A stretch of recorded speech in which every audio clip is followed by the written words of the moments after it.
Mas o que é esse tal de antissemitismo? O antissemitismo é uma forma de preconceito e discriminação contra judeus, enquanto grupo religioso, étnico ou cultural. Este conceito é amplamente associado a atitudes hostis, ódio, estereótipos negativos e perseguição direcionada ao povo judeu. O termo surgiu no final do século XIX na Europa, mas os sentimentos antijudaicos têm raízes históricas, que remontam a séculos anteriores, tanto em contextos cristãos quanto em islâmicos, ganhando diversas manifestações ao longo do tempo. Origens históricas. Historicamente, o preconceito contra judeus começou a ganhar força na Europa medieval, período em que os judeus foram frequentemente acusados de crimes fictícios, como o libelo de sangue, a falsa acusação de que usavam sangue de crianças cristãs em rituais religiosos. Além disso, eram frequentemente vistos como assassinos de Cristo, o que levou a uma perseguição sistemática e a segregação em guetos. O antissemitismo religioso evoluiu ao longo dos séculos para um tipo de antissemitismo racial e cultural no final do século X.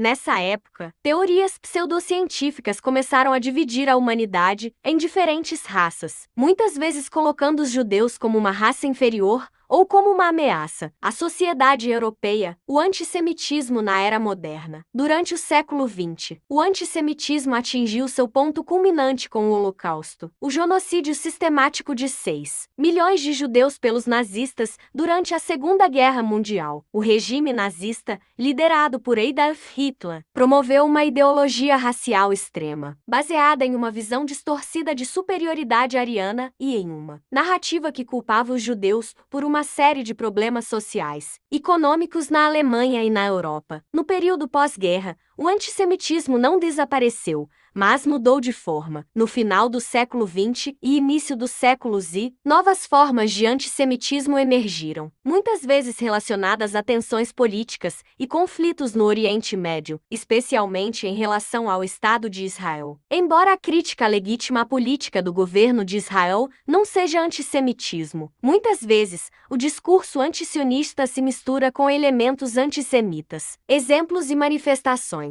O antissemitismo pode se manifestar de várias formas, incluindo atitudes e estereótipos negativos, a crença de que judeus são gananciosos, controlam o sistema financeiro global, ou possuem uma influência desproporcional sobre a mídia e os governos. 2. Discriminação social e econômica. Excluir judeus de determinadas profissões, escolas ou oportunidades de negócios. 3.